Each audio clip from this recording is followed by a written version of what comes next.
Hola, ¿qué tal? Yo soy Gerardo Ferreira y primero que nada bienvenidos a este podcast de filosofía contemporánea en acción. El día de hoy quiero hablar acerca de un tema que me parece muy importante para entender qué pasa con la libertad y sus posibilidades infinitas cuando se está siendo víctima de una agresión desgarradora. Eso es algo que me han preguntado y bueno, sobre eso va esta charla, pero antes también recapitularé acerca de qué es la libertad para quienes no vieron el otro video donde hablo acerca de ella.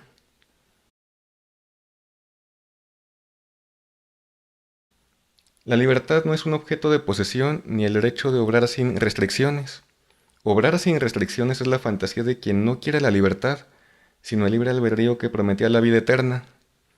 Como si ser libre consistiera en tomar decisiones en el vacío y vaciados de todo contexto en el que puede estar implicada nuestra vida.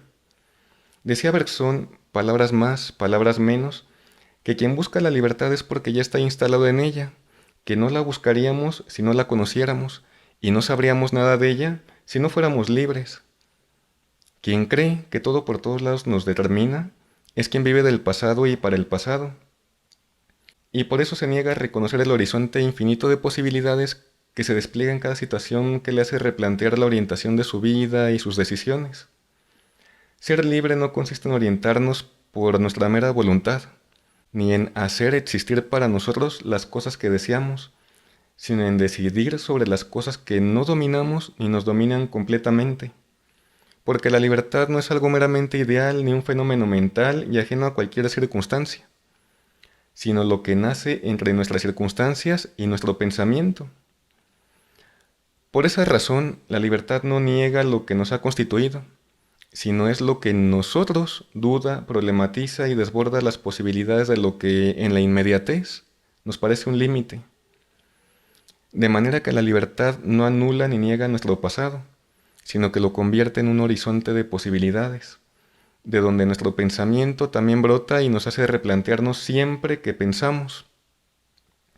Aunque por otra parte, la libertad no domina el porvenir, porque el porvenir no está trazado por ningún destino ni responde a una esencia anterior a nuestra aparición en el mundo, como si el porvenir fuera una meta trazada por alguna divinidad para nosotros.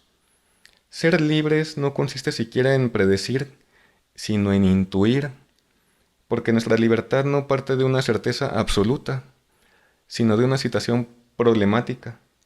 De ahí que la libertad no es un saber conceptual, una norma que seguir, ni es algo meramente ideal o mental, sino una orientación encarnada hacia lo posible. A partir de Merleau-Ponty, incluso podríamos decir que es un saber sin concepto también, un saber que está en el cuerpo, en la piel, en la mirada que interroga lo que toca y en el gesto que duda de lo dado, porque sabe que las cosas podrían ser siempre de una manera distinta. En principio, la libertad y el destino son incompatibles entre sí, porque mientras el destino es lo que querría determinar el sentido de nuestra vida, la libertad, por el contrario, es lo que quiere extraernos de cualquier cosa que quiera fijar nuestro sentido a ella. Por eso, la libertad no es una categoría trascendental, sino una dimensión de lo vivido, una forma de afirmar la existencia como horizonte de posibilidades. En ese sentido, la libertad es lo que nos extrae de cualquier definición. A partir de la filosofía desarrollada por Deleuze, también podríamos pensarla como un devenir, una manera de replantear nuestros saberes por lo no sabido, es decir, una manera de reconfigurar nuestros saberes por lo que intentamos comprender más allá de lo que ellos saben. En ese sentido, la libertad es una complicidad entre nuestro pensamiento y lo que aún no tiene forma ni nombre, y por eso es una atención radical a lo que no sabemos, de manera que la libertad no comienza cuando nos hemos liberado de cualquier cosa que restrinja nuestra mera voluntad, porque entonces nunca nos sentiríamos libres ni capaces de encontrar la libertad en este mundo ni en ningún otro. Si antes no nos hemos descubierto ya libres por nuestro modo de habitar la incertidumbre y ser parte de ella. Somos libres cuando el mundo ya no nos contiene como meros espectadores, sino cuando nos atraviesa a través de nuestro pensamiento, y al atravesarnos cambia y nos transforma. Es que la libertad también es la posibilidad de rehacer el sentido, de reescribir el tiempo de una forma distinta, de alterar la dirección de los signos. No es una posesión, sino una presencia y una dimensión activa de nuestra existencia, una potencia que no se agota en el acto ni en una sola decisión. El tiempo mismo, bajo los efectos de la libertad, deja de ser mera continuidad y se convierte en una composición que no se agota en un solo significado. De manera que cada gesto libre, hablando en términos deleuzianos, es un pliegue, es decir, una variación en la textura del presente, el cual no es otra cosa sino el nudo de significaciones donde el pasado y el futuro se anudan, se problematizan y se replantean uno a partir del otro. Así tenemos que la libertad no es lo que quiere fijarnos en identidades fijas ni definitivas, sino extraernos de ellas, porque la libertad es apertura de lo posible. No es soberanía, es autonomía. No es la construcción de una identidad fija, sino lo que nos permite salir de ella. No es decisión final, sino insistencia en lo que transforma. Pero hasta aquí aún no he hablado sobre dónde quedan la libertad y sus posibilidades infinitas cuando se está siendo víctima de una agresión brutal y el cuerpo se ha convertido en un campo de exterminio. Si me permiten, antes de llegar a ese punto, quiero hablar todavía de otros temas por delante. Ciertamente existen agresiones que paralizan el pensamiento al grado de anular su capacidad de extraernos de alguna situación inminente. Pero en realidad, cuando pensar ya no implica una acción capaz de extraernos del desgarro, nuestra libertad no muere, sino solamente se contrae porque ella no depende solo de nuestra mera voluntad, como defendía Sartre. Cuando alguien sufre una agresión brutal, como una agresión sexual, por ejemplo, la idea de libertad entendida como nuestra capacidad de decidir racionalmente sobre nuestro cuerpo simplemente colapsa. Además de injusto, sería cruel y revictimizante exigirle a una víctima que ejerza su libertad cuando sus posibilidades han quedado reducidas tan solo a intentar defenderse inútilmente o a quedar paralizada ante la agresión. Pero justamente por esa razón debemos liberar la libertad de cualquier modelo voluntarista y moralizante que quiera reducirla a una fuerza mental despegada del cuerpo, de sus situaciones concretas y del trauma.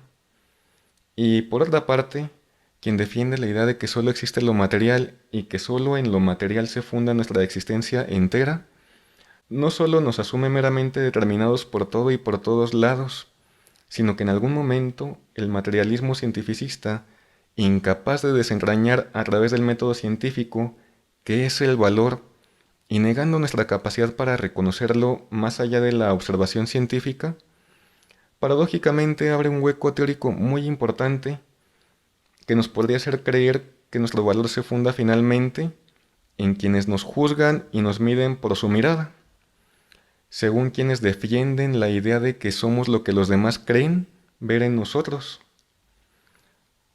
lo cual tan solo los instala en una postura determinista y hasta metafísica a fin de cuentas, donde la libertad consistiría idealistamente en la capacidad de juzgar y en la capacidad de purificar el cuerpo de todo tipo de inmoralidades. Y una postura así tan solo revictimizaría a las víctimas porque las haría sentir culpables hasta por su forma de vestir y corporalizar en su existencia el pecado ateo de la inmoralidad en turno. Pero también, bajo la mirada de esa misma idea, en un extremo, ella podría decidir no reconocer en las personas más humanidad que la de su cuerpo vacío, o mejor dicho, vaciado de cualquier otra cosa de valor, como si en las personas no existiera otra cosa más que órganos y huesos. Esto que he dicho nos ofrece un marco de comprensión sobre algunos de los aspectos en los que se funda la violencia. Pero cuando la autonomía haya sido brutalmente interrumpida en las personas, tras un hecho violento, muchos podrían preguntarse, ¿qué pasa con la libertad? ¿Dónde quedan sus posibilidades infinitas? Y lo que sucede con ella es que no es una dimensión abstracta ni es meramente ideal, sino encarnada, situada y vulnerable también. La libertad no es manipulada por los hilos de nuestra mera voluntad, porque la libertad no solo se manifiesta como la posibilidad de emprender una acción concreta, sino también como nuestra posibilidad de rehacernos o volver así, incluso cuando nuestra integridad ha sido desgarrada. Y me parece que a partir de Deleuze podemos comprender también la libertad no como una ausencia de coacción, sino como una diferencia de intensidad, como una manera de afirmar lo posible en medio del desgarro, y como nuestra capacidad para restituirnos y recomponernos. Justo una línea de fuga, siguiendo la filosofía de Deleuze, lo que produce no es la huida, sino lo posible. Tras una agresión capaz de escindir el pensamiento, el cuerpo podría haber sido violentado, pero eso no quiere decir que haya sido anulado totalmente, porque en el momento la libertad no existía como nuestra capacidad de actuar y evitar la agresión. Pero en esos casos todavía persevera y se conserva como potencia, como una forma que se recoge y se retrae, pero no se extingue completamente, porque en ese sentido la libertad también es nuestra capacidad de sobrevivir a lo que pretende aniquilarnos, y es lo que se conserva como una dimensión que no ha sido capturada totalmente por la violencia. Por otra parte, si nos situamos en el núcleo de la filosofía corporal de Merleau-Ponty nuevamente, para él el cuerpo no es un objeto pasivo en el mundo, sino la encarnación viva de nuestra subjetividad. Y me parece que a partir de su filosofía, podríamos decir que con el trauma no se clausura el sentido de nuestra vida, porque él tan solo es una herida abierta en la que el cuerpo puede reconfigurarse de otras maneras. Porque la libertad es lo que sobrevive en nosotros como la capacidad de reconstruir lo que haya sido derrumbado, de reescribir el cuerpo con otra historia, aunque sea a partir del dolor, pero sin quedar fijados a él. Ya para ir cerrando esta videocharla, me parece importante decir que en esos casos extremos, la libertad es lo que resiste en nosotros a la destrucción del sentido, porque es nuestra capacidad para reescribir nuestra vida con otra historia.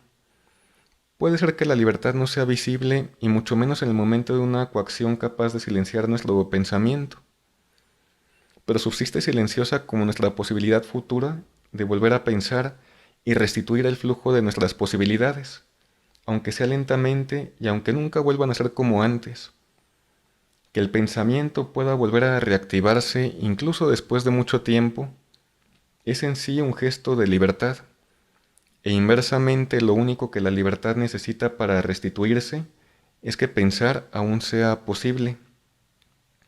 No porque la libertad sea algo meramente ideal o un fenómeno mental y ajeno a cualquier circunstancia, sino porque pensar es la condición que hace posible la libertad como juicio y responsabilidad. Y bueno, hasta aquí dejaré la charla del día de hoy, pero antes quiero agradecer a quienes llegaron hasta esta parte del video y si les gustó o les dejó algo de valor este episodio, les invito a que comenten, me regalen un me gusta, se suscriban al canal y compartan el link de este video en sus redes sociales y grupos de WhatsApp. Como saben, eso me ayudaría bastante para mejorar en los próximos episodios y continuar desarrollando más contenido como este. Si desean que siga desarrollando más el tema de este video o algún otro tema, pueden hacérmelo saber en los comentarios. Y bueno, nos saludamos en la próxima ocasión. Muchas gracias.